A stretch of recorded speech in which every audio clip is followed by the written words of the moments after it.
There we are. Now it says we're live. And if you're watching live, that of course means it is Wednesday at noon Eastern time, which is always, or at least for the last 6.5 years or so, time for the High Noon Hemp Show. Of course, it is, as you see there, a very sad day because it's the season finale, but have no fear because the new season starts next week.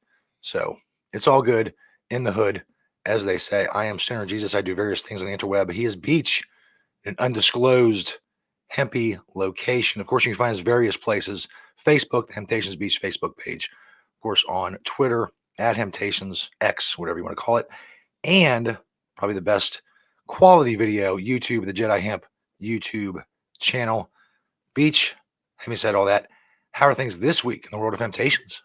Welcome, everyone, to the High Noon Hemp Show. It's true. It's high noon. It's Wednesday.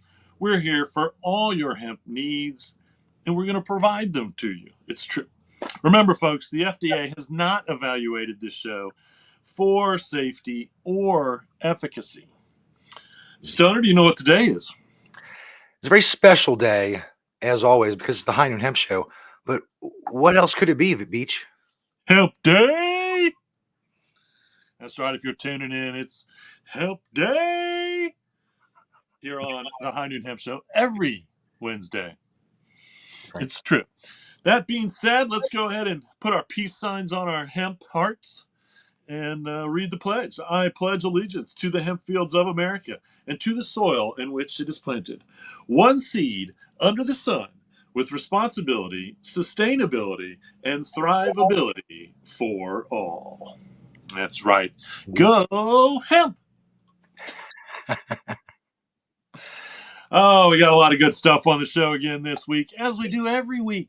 If you love hemp as much as I love hemp, you're going to love today's show as much as you loved every other High Noon Hemp show that you can watch on YouTube. It's true. This is the season finale. So this is season 24. We're ending it. We do 12 seasons, so that's 24-12. Some numbers. And today's date is 2/5/25. 25/25. So we'll be starting... it would be, how about, man, if we would have started season 1 or season 25 today on 25/25, that would have been crazy. We'll be back next week for season 25. It's a done deal. It's already been signed. Paperwork's done, filed away. We've all approved it. Nothing's changing. We'll be back. Well, let's go ahead and get on with today's show. That's right. Here on the High Noon Hemp Show, we got 4 from the store, 1 from my door. So the first from the store is actually a Planet Everywhere product manufactured here at the Planet Everywhere manufacturing facilities. These are coffee filters, reusable coffee filters. If you want to get rid of paper coffee filters or any other coffee filters, you only need this one for the rest of your life. These coffee filters will last you the rest of your life. I don't care how much coffee you drink. I used one of these every day for a long time. We don't have a coffee maker right now that takes a filter. And so I'm not using one now, but I use it on the boat. And again, I've had the same ones. I've had 2. I've had one that I bought that we used to sell in the store before we started making our own. And it's kind of thicker. And then we started making our own out of this material, which works really well, I think. And so you need a coffee filter. There you go. You're going to buy one and never have to buy another coffee filter again. It's genius, if you ask me. We just got a fresh batch of Homestead caramels in. Now, we just have the little packages. I know this is the big package, but this kind of shows them, so it helps out. But this is a good little deal. $6, I think, for 60 milligrams, 3 20-milligram caramels. We have one regular customer that loves these. But we got a fresh batch in, so if you need your CBD caramels, there you go. One before bed is probably a great idea. Or one when you feel some anxiety coming on. I think some of our customers use it that way too. It's a great idea. How about clipboard? I don't know if anybody uses clipboards anymore. Is that even a thing with everything being able to be on your phone? I don't know. But this is made out of the hemp particle board, press board, as you will. We made quite a bit of these, and again, all our shells. If I didn't have them way before, all our shells, everything's made out of this particular board. But these two were made at the Planet Everywhere manufacturing facility when we were up and running with that. So get yourself a little hemp clipboard if you need a clipboard. Seems reasonable. Get rid of that plastic clipboard. No, I don't go get rid of it. If you need a clipboard, don't buy a plastic clipboard. Buy a hemp one. Show the planet some love. And the last is the Blue Ridge Hemp Company. These are scrubs. So these are CBD. They do have CBD in them, but they got turmeric-based, coconut, and salt scrubs. And again, wherever you use, say, a CBD scrub or any type of CBD topical, that CBD stays there. So if you use these like whole body, then you're really giving your whole body kind of a douse of CBD that will stay exterior. It won't get into the blood system, but it will help with any inflammation issues, things like that, as we have found. I'm not making a claim. This is what our customers tell us. This is what I've read online. The last is my Miracle Oil Shave Cream. I shave in the shower. And so, but this is like, it really, I mean, it doesn't go on foamy. It kind of goes on like a gel almost. And, and I have sensitive skin. I use sensitive razors already. But this stuff really, it's going to be interesting. I just started using it again. And I think it's really going to make a difference in especially this time of year, because again, this time of year, I don't normally use like lotion or lip balm even on a regular, because normally I'm pretty moist as a human. I drink a lot of water, but I am no exception to the extremes. And it has been super dry around here, so my skin is dry, and so that's why I kind of broke this out again. And it really, I use it and I feel like I'm not even shaving. It feels so good. So that's my Miracle Oil. I'm sure you can find that online. Shave cream. So there you have it. 4 from the store, 1 from my door here on the High Noon Hemp Show. Indeed. And what does a moist beach wear on a day like this? Well, there's only one way to find out. And as I pointed out before many times, you can ask Beach this question anywhere. If you run into him on the street, some event, whatever, all you have to do is ask Beach one simple question, and he will tell you all about your outfit. It's not a show exclusive thing. It's for anyone. Anyone can access this information anytime they want. All they have to do is when they see Beach out and about in the wild is simply say, "What are you wearing, Beach?" Right, if you're curious, what are you wearing, Beach? We're alternating spring days to winter days right now. Today happens to be a winter day, so I have layered it up. On my head is Lost Harvest hat. Lost Harvest was one of the originals back in the day when we opened up. My hoodie is a hemp hoodlam. My long sleeve button down under that is the Hemp Company. Hemp Canada Company. My T-shirt, that is from Mountain Freak magazine. It's a Hemp Mountain Freak, which does not exist anymore in magazine form, but they very much promoted hemp as a product in Mountain Freak magazine back in the day. My jeans are a good old pair of Hempies. Again, one of the original companies that existed when we opened in 1995. Hempies still exists, has great stuff. Check them out online if you need to. In my pocket there, of course, my Green Springs Technology pen.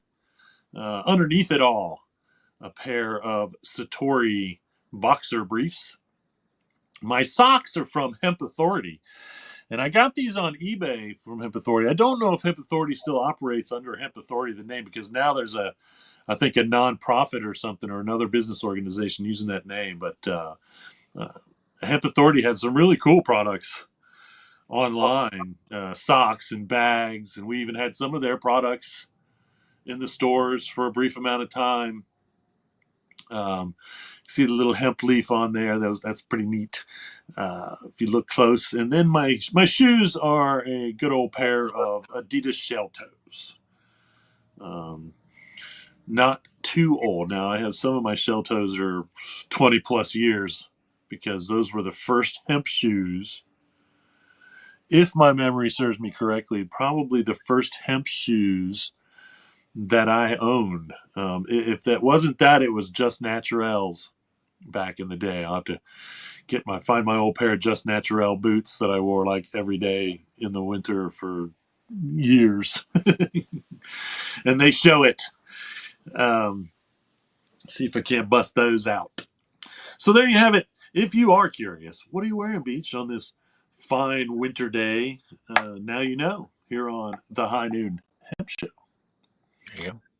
All right. Well, let's take a look. This is a newly created commercial for the High Noon Hemp Show. Once again, we're going to run a commercial for the show during the show in case you forgot what show you're watching.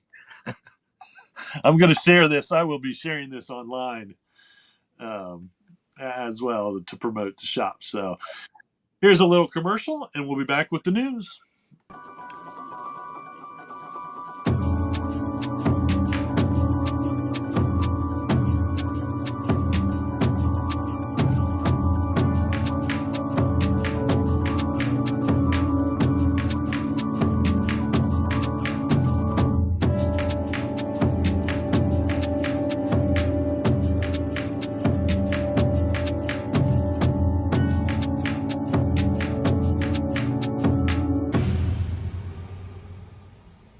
Very nice. There you have it. Very calm and cool, almost subliminal. Later, you're going to be like, I need to watch some more High Noon Hemp shows. All you got to do is go to the Jedi Hemp channel on YouTube, and you can watch up to 289, I believe, episodes. Is that right? Or 288? I don't know if I changed that. An even number. So, Calculator. All right. So, a double-blind study showed that just 20 milligrams of CBG showed significant positive results in helping with anxiety and stress. 80% reported CBG to be more effective than conventional antidepressants, and this is a very small amount. I mean, you really think that if if that didn't work, up in that is quite feasible. And then it also showed enhanced verbal memory, and it had no cognitive decrease. So you're able to drive a vehicle. There's nothing that affects you physically from the CBG.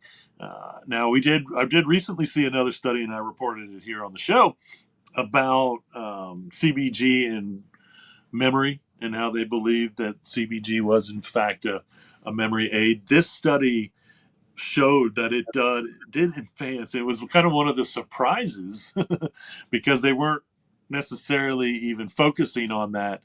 But I think they learned this when they were doing the cognitive testing. Okay, that it in fact enhanced verbal memory. So, once again, finding more and more good stuff that happens with CBG. And another study showed that CBD can kill ovarian cancer. Okay, the study showed that it does kill ovarian cancer. Now, again, these studies were not done in humans, as most of the preliminary studies that we have, human trials, especially I believe human clinical trials on CBD should be getting easier. Again, it's not on the controlled substance list, so we should be able to really do this up with humans. and we're going to prove more and more that may be the case. And so uh, we can only hope that human trials show the same benefits of CBD in fighting ovarian cancer, killing ovarian cancer cells. Um, the golden hemp, I suppose, is anything cancer.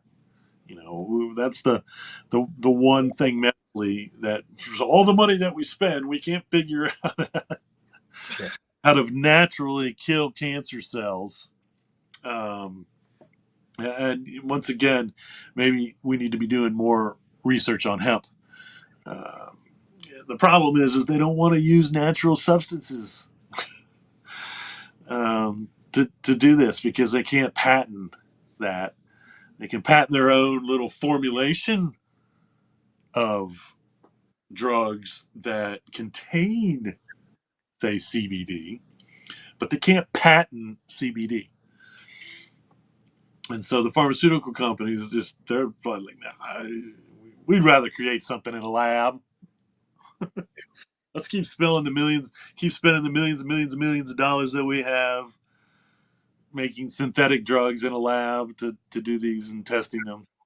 So hopefully this will drive once again more research into this, and just another reason why the federal government needs to take cannabis off of the controlled substance list totally, what they call marijuana, or any cannabis that has more than 0.3% THC, so that again we can make it easier to even boost the CBD, but maybe add a little of the THC that might be needed to do some of these things, or is needed to do some of these things.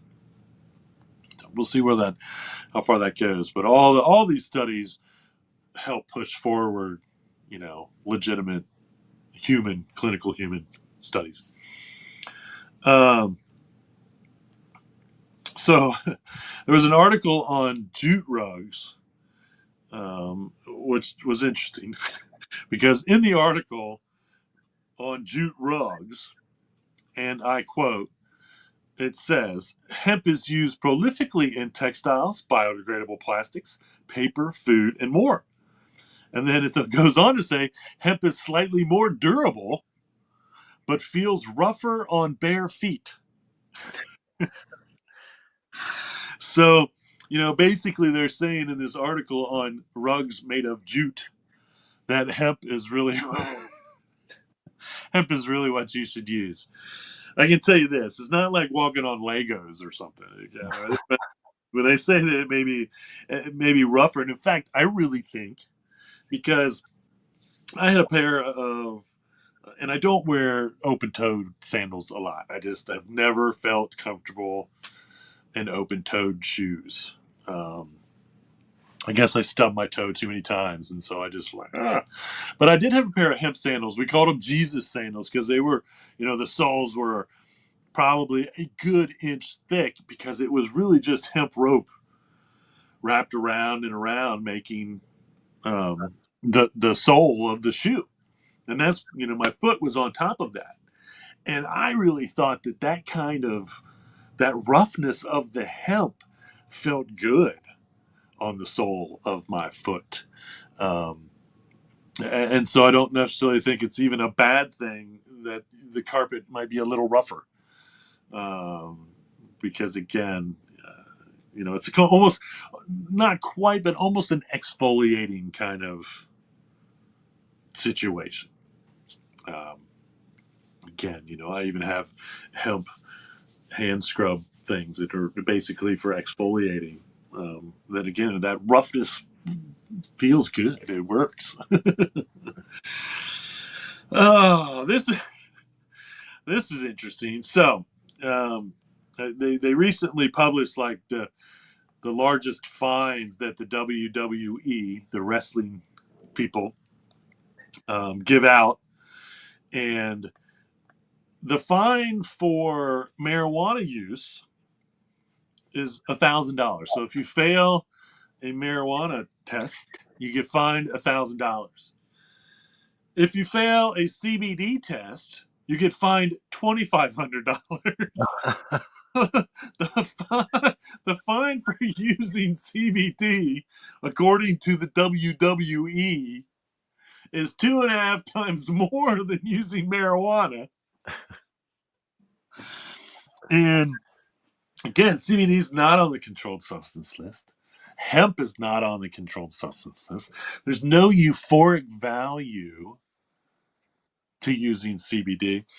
Once again, I will say it is a benefit to their athletes or their showmen or their entertainers, whatever you want to call them, to use CBD to help them with recovery after bouts, to help them with recovery after workouts.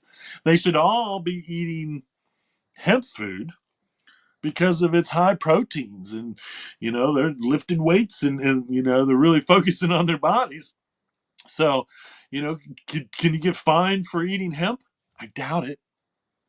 I doubt that you would actually could get fined for eating hemp. But for some reason, one uh, wrestler was fined $2,500 for CBD. Okay, and the other wrestler, he was only fined $1,000 for failing marijuana tests. Now he failed 12 times, so that cost him $12,000 total. But anyway, that's backwards.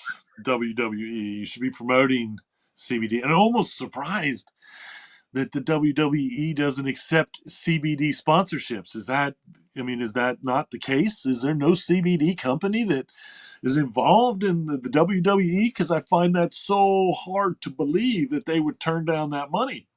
In all honesty, especially for something that can help their wrestlers, not hurt them, and it's not a drug. It's not a drug in any sense of the word. Well, no, that's not true. It is a drug by definition. Because if you look at the definition of drug, basically a drug is anything that changes um, the normal activity of your body in any way. That's basically the definition of a drug. Caffeine is a drug by medical definition, and I'm almost sure of that. I feel like I've looked it up before. And so, by the general definition of drug, again, there's a lot of things that are drugs, good, bad, and indifferent. Either way. So, come on, WWE, get better. Right. Here's some pick of the Sativa Building Systems products. This place is in Wisconsin. Wisconsin is going to be, they may be, between them and Pennsylvania, they may be like the hemp construction capitals of the United States, the way they're going. But they are up and running, and they're making what they call a Z panel, which is a hemp based block panel. I guess that's what those blocks are right there. Because you've got the herd, what we call the herd or the shiv, which is what you mix with your lime and whatnot to get your hempcrete. But then I think that's the finished product. Yeah, that's kind of getting circled there. Mm-hmm. I'm guessing that those bags might even be, so that's the lime. So you can buy the materials to make these products yourself, or you can order their Z panel hemp blocks and build with those. So once again, that's Sativa. Great name, Sativa Building Systems. They are in Wisconsin. And so, if you want to build some stuff out of hemp, this is a good place. Minnesota. We know that the Native Americans, the indigenous people in Minnesota, are really making some ground. And, that northern latitude for growing is, in fact, better. When it's grown more on a northern latitude, it grows taller. That's why a lot of the fiber plant is better on that northern because it grows taller. But that then also gives you more of that part of the stalk, that bast, as we call it, that hurd. Bast is the fiber, hurd is the hard part of the stalk, or shiv, as it's called in the real world. Um, why we call it hurd, I don't know. Who started that? I haven't heard yet. But if I can find out who did, they have invented a word that is not yet in the dictionary. Now, 10 years from now, when hopefully 25%, 50% of all Crete is hempcrete, the word herd will be in the dictionary if we continue to call it that. Um, so, uh, more and more building every day. Right on Sativa Building Systems for being able to provide these. That's one of the questions that people say. Hey, I want to build with hempcrete. Where do I get the materials? These are the companies that are popping up around the country that are happy to help you get the materials you need to build with hempcrete in one way or another. Czechia, or the Czech Republic, they're getting hemp. They're going to grow hemp, and they're going to allow a 1% THC level. Again, at this point, this is the appropriate move for industrial hemp. Again, these are the only changes that should be made in our farm bill this year when it comes to hemp. There are two changes that I have focused on and will continue to focus on until it's passed. One, don't well, actually, I guess I have three, because one, don't add all this new stuff you want to add and ban and rearrange. Okay, what we need to do is up the THC content to 1%.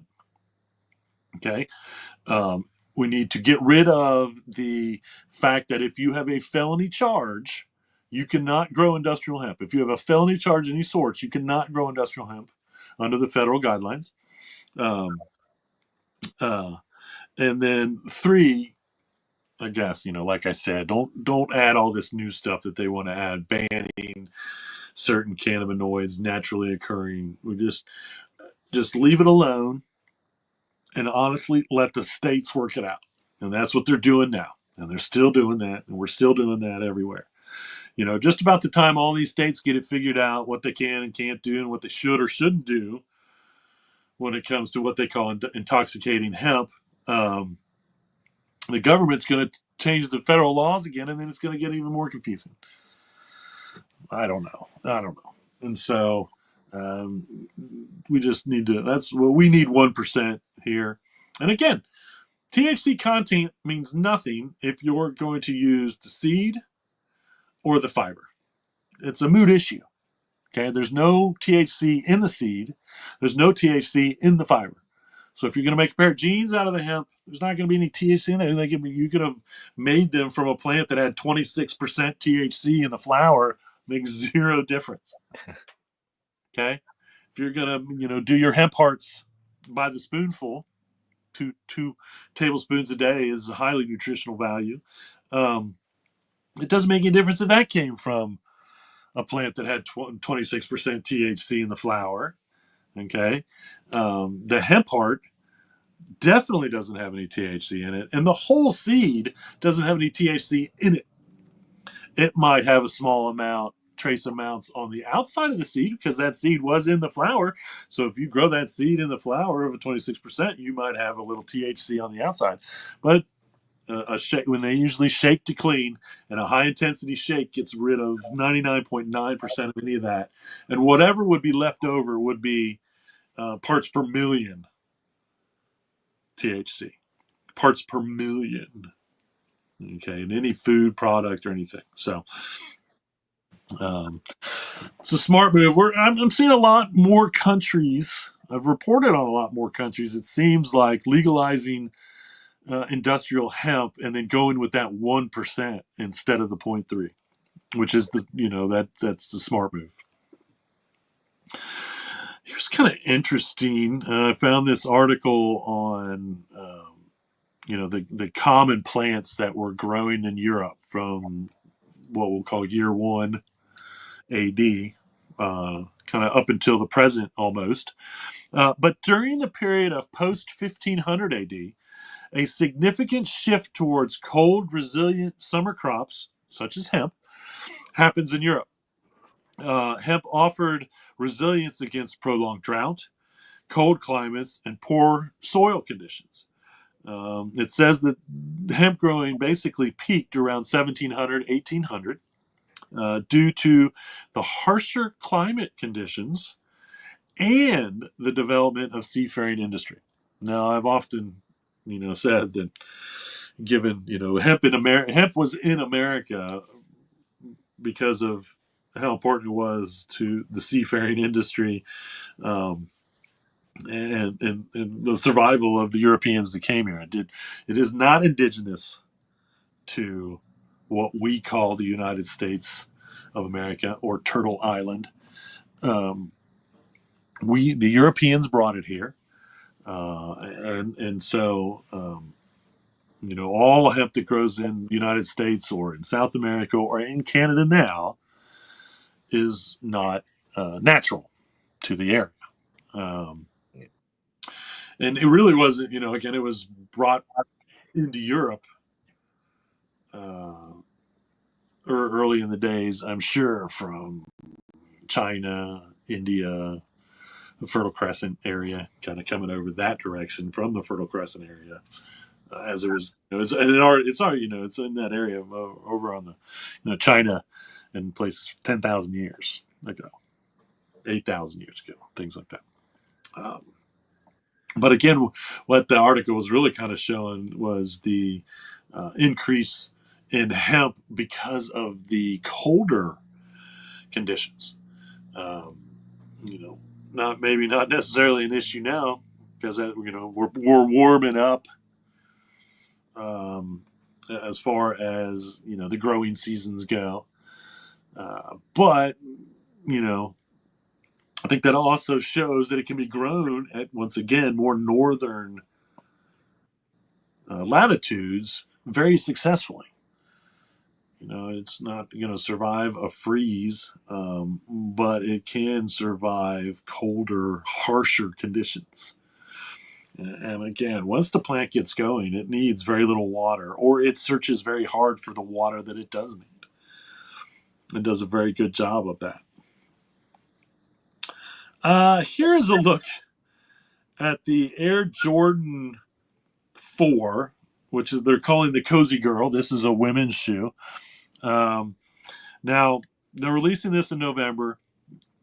Once again, going with the hemp colorway, which is very popular, but the tongue on this particular one is actually hemp material.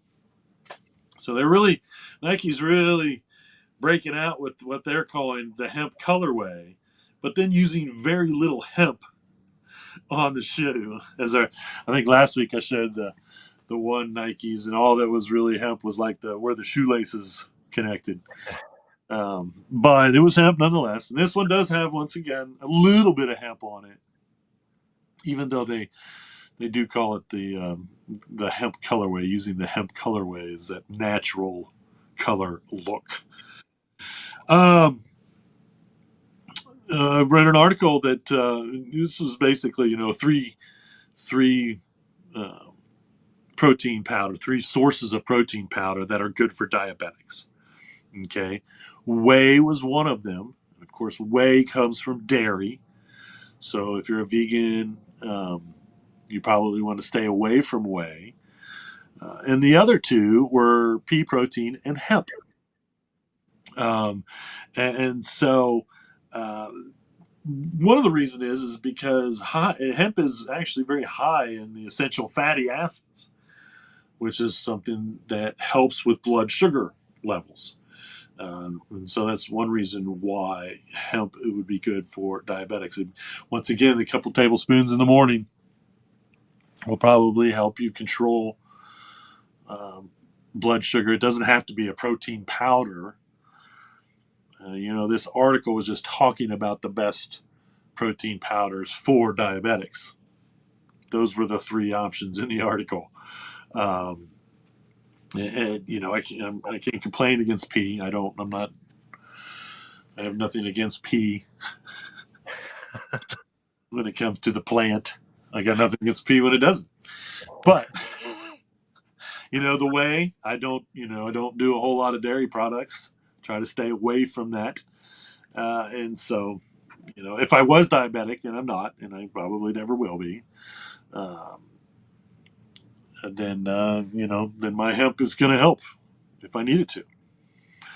So once again, showing that bag of hemp hearts that you can get at any grocery store is great daily ingestion. A couple tablespoons.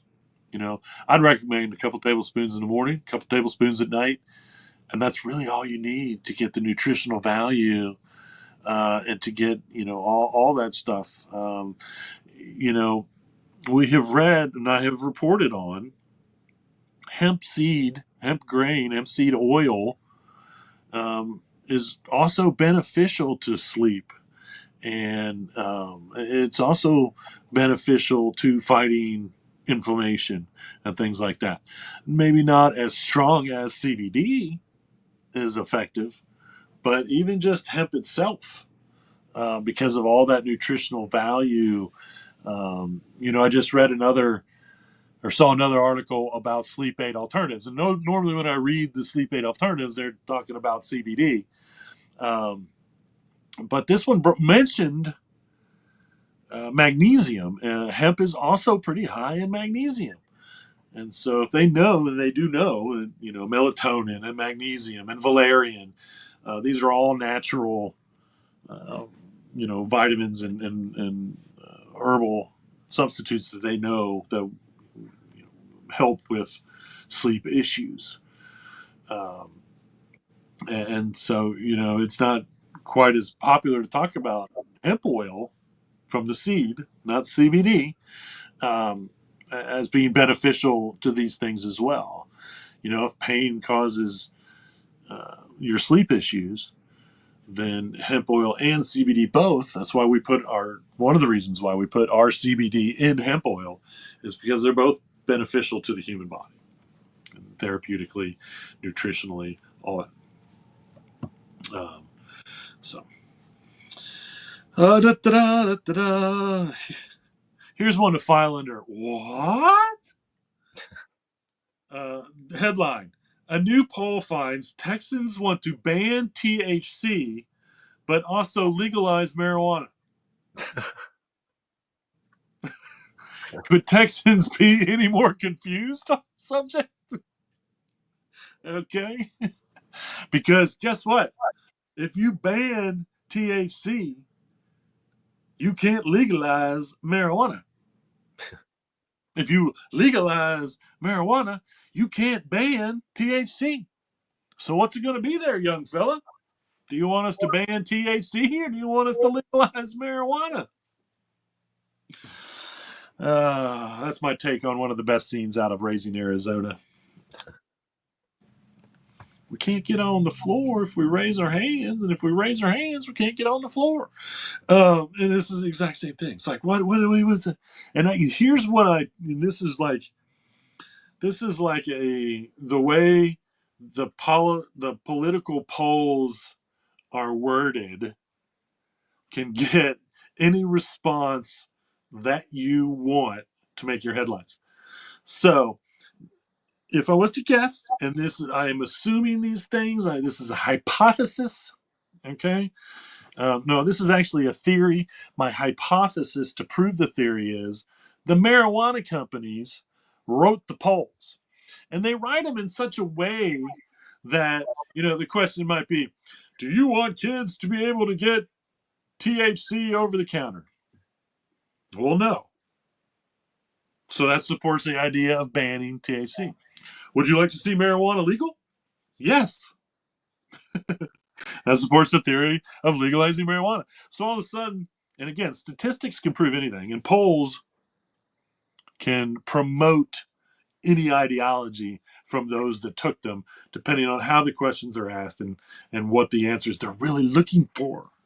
Because the answers are asked in a way that they get the answers that they really want the poll to show. And this is one of those prime examples. Because if they've got Texans to say they want to ban THC and legalize marijuana, the questions had to be confusing. It's as simple as that. You can't find it. You can't have it both ways. And again, the THC they want to ban is the hemp derived THC. The marijuana they want to promote is the marijuana industry marijuana that's already making millions and billions of dollars in the United States. This is the fight. It used to be when you saw hemp versus marijuana, they were going to educate you on what hemp was and what marijuana was. Now, when you see hemp versus marijuana, and it's really marijuana versus hemp, it's really a fight. They want to fight hemp. Marijuana industry wants to fight the hemp industry. Well, I got my dukes up. I'm ready. That's why we're here every week. That's right. Just another reason. One reason that I really wasn't seeing coming, but sure as heck has popped up its head as far as the anti-hemp movement no longer is a moral movement.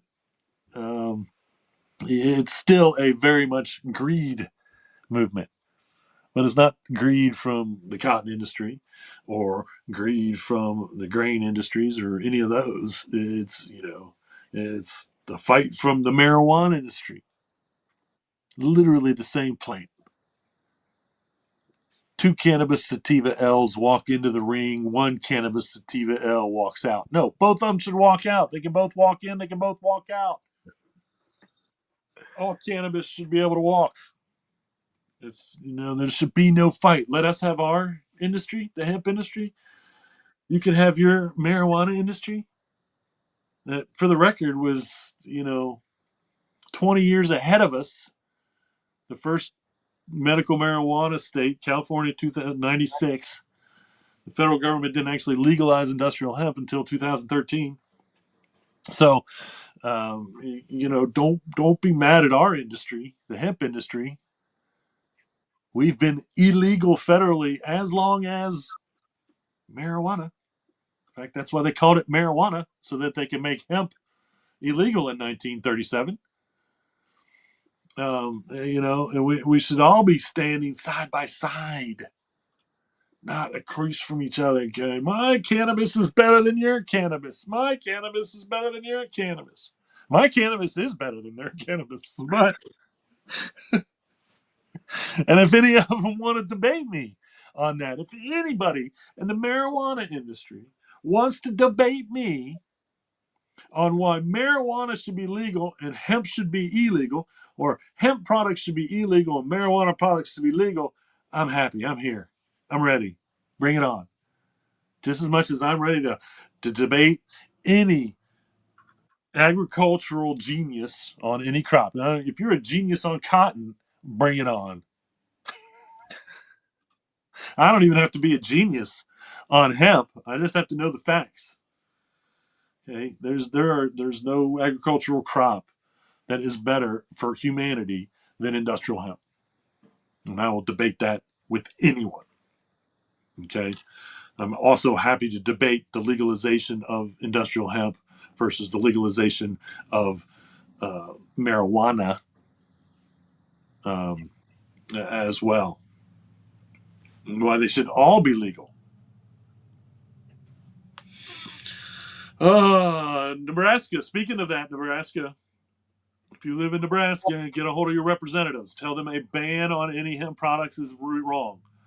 If they want to put age restrictions, product placement restrictions, i.e., it's behind the counter, not out on the shelf. We're fine with that. We're good with that. Tell them that.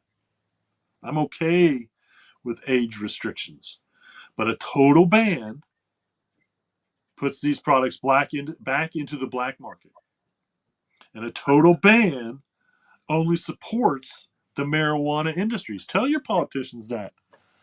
Now, a lot of them are like, they're not going to tell you, but in the back of their head, they're like, yeah, well, that's why we're doing that. The marijuana industry's lobbying against hemp, and so that's why we're trying to change these laws. I think that's why it's trying to happen in Ohio. I think that's why it's trying to happen in a lot of states. They're two different industries, and they shouldn't be fighting each other. Panama, the Panama Canal will not be taken over by the United States of America, even though that was a threat.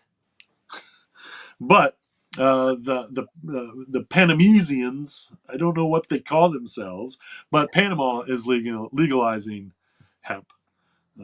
Panama is not a very big country. I don't know how agricultural they are, probably decent wise. I do think that the country itself makes quite a bit of money on the Panama Canal. Um, and so, but now you can grow your hemp in Panama, load it on a boat on the Panama Canal. That once again is not going to be renamed or taken over by the United States of America anytime soon. Um, okay, so I've talked about BMW. They've dropped their body weight by 25%, I believe, by using hemp composite in the doors of their electric vehicles. Here's a picture of a cockpit concept made out of hemp, which I think is badass, if you don't mind me cursing. I mean, just looking at it closely, it looks very cool. Just the texture of it, the way it's designed, uh, looks like it's actually probably safer than the normal design of a seat. Um, I think the fact that you can't adjust the headrest, which is important, honestly, to the safety of your surviving crashes. Um, but once again, just taking a different um, form of hemp. The composite is that hard. It's like fiberglass, more or less. It's replacing the fiberglass that was in the doors. Just as strong and safe as that fiberglass. This is more of a material uh, thing. And I know that I also talked about how Volkswagen, and I might have to check in to see what Volkswagens, if any, are available yet. But Volkswagen earlier in the year, and I reported all this on the show, um, released pictures of their 100% hemp faux leather material. And so, um, if we could replace all the leather with hemp leather, I mean, wow. I mean, I just can't now, I get it. Because then what are we going to do with all that leather that's part of the cow industry, the cattle industry, one way or another? And again, we should use it, but it shouldn't be what the demand is for. We should lower our demand for cow leather, just like we should lower our demand for beef. I'm not saying, and this is what I wholeheartedly advise the cattle industry, just like I have every other industry that's threatened by this superior product. Just get involved with hemp.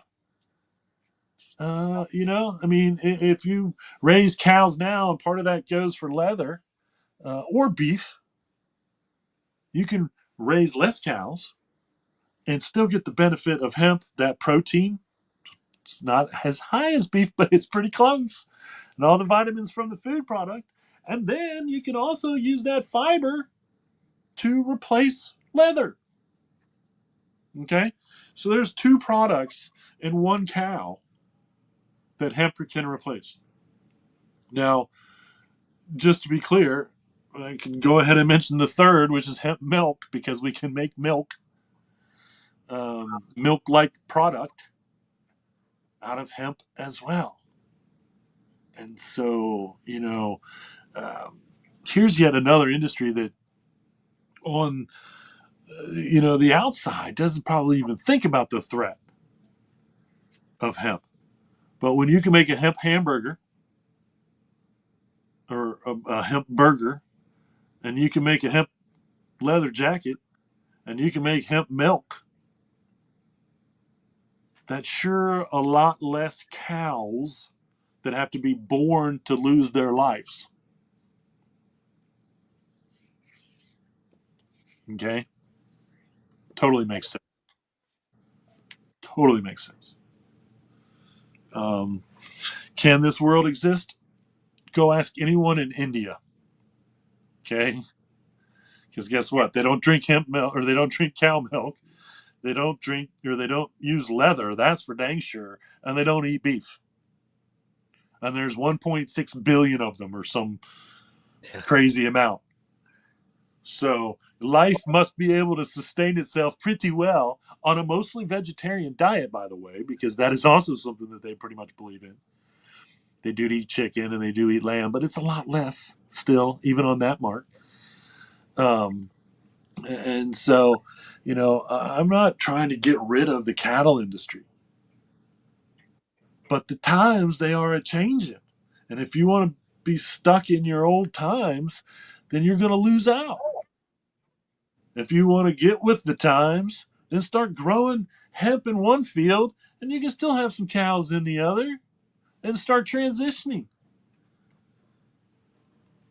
Just makes sense. BMW has been one of the, again, Mercedes and BMW and Lotus have used hemp in their cars for almost 30 years. Mercedes and BMW were both using hemp in their cars before we opened in 1995. I think, if I remember correctly, Mercedes, it was actually a sunroof part, and I don't know what it really did. And then I think in the BMW originally it was a dashboard part, or some dashboards or something were made out of. BMW has really advanced their use. Mercedes has been quite passive. Porsche's in the game now, adding hemp composite where it can to lighten its vehicles. And like I said, Lotus is out there. Uh, I'm still waiting to hear from Volkswagen is going to be using hemp in their vehicles. I'm still really waiting to hear from an American, Ford or Chevy. Um, I'm kind of surprised there's not more coming out of Japan because the Japanese love hemp, and so I would almost think that Toyota and and Honda would be trying to figure out how to add hemp components, even though Hondas are pretty much made in America. The only 100% vehicle made in America is the Honda Accord, I believe. That's the only one that's 100%. Out of the four is the Chevys, although somehow I don't know how that works. But anyway, I don't know. So this is just another use for hemp that could the automotive industry could truly utilize. Again, save money. Okay, it's sustainable, so it's eco-friendly, and you can replace a lot of toxic products by adding hemp to the automotive industry. I think once again we're not even close to where we need to be. Not even close. All right, I got a couple events to talk about, and then I do have a thought.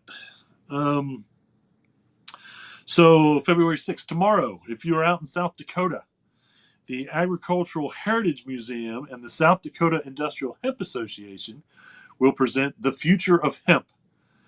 This is in Brookings, South Dakota. If you want to look into that. Again, that's the South Dakota Agricultural Heritage Museum and the South Dakota Industrial Hemp Association together. February 22nd. I even have a graphic for this one just because I really like this. Really like their poster. I think it's cool. This is the Thai. So in Thailand, Thai Cannabis Festival. And this is in, and I know I'm not going to pronounce this right, but it's Lanciao.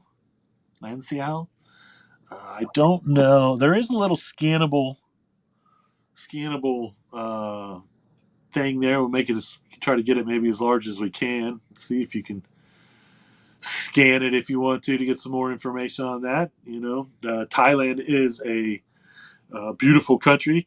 I did recently read that they are rolling back some of their marijuana legalization that just happened, which is sad to see because I mean they're pretty much a tourist country, and I think that a lot of tourists want to go to other countries and enjoy cannabis in all its forms. So, um, but there you have the Thai Cannabis Festival coming up in just a couple weeks. April 10th through the 12th, NOCO. Make your plans. This is definitely worth traveling to Colorado for. You can go to nocohempexpo.com for any and all information. I was thinking about volunteering my speaking abilities. I've never done that before, but I need a headshot. I need a headshot, an official headshot. Um, and then October 3rd through the 5th. It's definitely, I think that we're going to see, once again, I mentioned this last week, more building things happening in the fall over the summer. But this is the Hemp Building Symposium. This is the Lower Sioux, I was just talking about in Minnesota, the Lower Sioux Indian community. Again, this is October 3rd through the 5th. I don't have any information. I'll get you to try to find some more information. I'm sure you can just Google Hemp Building Symposium, Lower Sioux, and Indian, and that information will pop up. And this is at the Lower Sioux Indian community in Minnesota. I don't know exactly where their community is located in the state. I'll probably find that out too. If you plan it right, and I don't know officially, but I'm going to guess that it might be still up if they do it like they have done in so many years in the past. There is also a place in Minnesota around that time of year that does a huge hemp field maze. So that's kind of a twofer. Learn how to build and then go walk through a hemp field maze. Seems quite reasonable. Seems like fun, actually.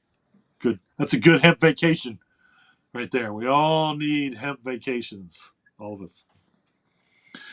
But don't take your hemp on vacation if you're traveling internationally. T-shirt might be okay as long as it doesn't have a hemp leaf on it.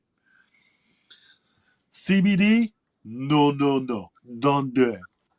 And if you're gonna do it, put it in like a different bottle. Like, the best way to do that, if you really need to take your hemp tincture somewhere internationally, then go buy the cheapest bottle of tincture of anything, vitamin C. I don't care what it is, and then just put your CBD and just change the bottles. And that's really the only safe way that I can see traveling. If your gummies don't look or have any indication that they are made out of hemp, you're pretty safe. Change that packaging too. But so be careful always traveling internationally now. You're pretty safe in the States. They could care less about cannabis in just about any form in the States. So you're pretty okay unless you're trying to don't carry pounds and pounds. Okay, my thoughts are the tariffs. How will the tariffs affect the hemp industry? I've talked about it a little bit, but I'm going to break it down for you right now. Generally, they are going to affect the hemp industry hugely. Okay, we get probably 60% of our hemp seed comes from Canada. So most more likely, that hemp seed on the shelf is about to get 20% more expensive. We get probably 60% of our hemp material fiber from China. So yet another 10% probably increase on hemp fiber, which is already more expensive than it should be to compete with.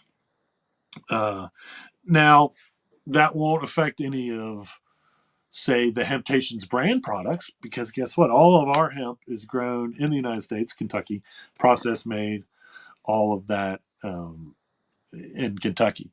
So it's not going to affect uh, our brands any.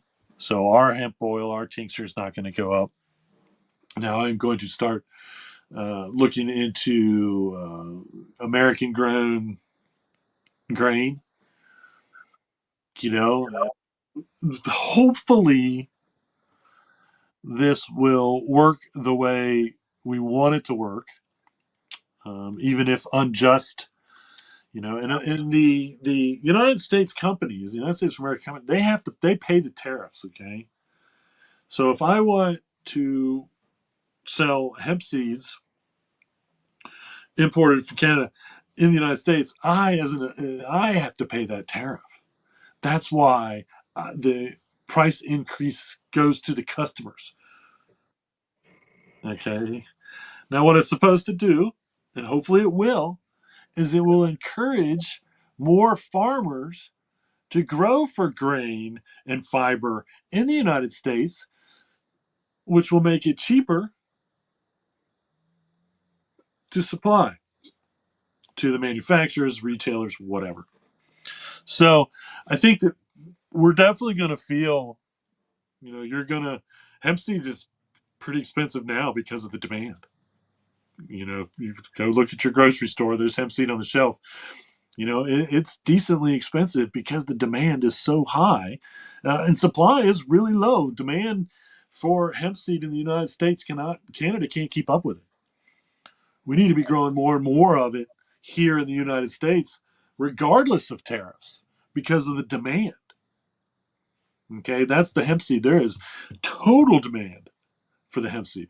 And if you want to talk about the demand for the organic hemp seed, that's over the moon, the demand for organic hemp seed, because more people are wanting organic food products. Now, was the hemp that was being grown for grain using any herbicides or pesticides? Not likely, because there are no pests that we need to spray hemp for. So why would you spend that money? You wouldn't. Hemp is organic by nature. It doesn't need any herbicides or pesticides to be successful. Okay. Organic is a soil rating. So in order to put organic on something, it has to have been grown in organic soil. Funny thing there is they can add chemicals after if they really wanted to. But anyway, but they don't have to with hemp. You don't have to spray hemp or add hemp, anything to hemp to make it successful, whether you're going for the grain or the fiber. Now, when you're growing for the flower, yes, you may need or want to use some type of herbicides or pesticides. It's a whole nother issue. That's why, really we should be looking for organic CBD. But once again, now, I mean, if we just look at Kentucky, you couldn't use any herbicides. There were no approved herbicides or pesticides for hemp until just recently. Now, they have just recently approved a couple pesticides, I believe, that you can use on hemp um, when growing in Kentucky. But once again, it's only for the flower industry. The grain industry and the fiber industry, there's no need. It's overkill, in all honesty, um, to use any herbicides or pesticides when growing for grain or hemp. And so, you know, we need to be meeting those demands here in the United States. And we're way behind. We're 20, 30 years behind China for fiber, and we're probably 20 years behind Canada for grain. But that once again shows the potential of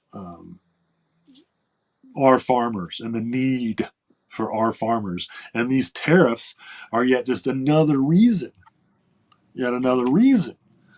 um, why we need to be growing more. And again, the farmers finally the one who might make out in this. Because usually the farmer is not, they don't get rich. Farmers don't get rich. Corporate farming, that's a whole different matter.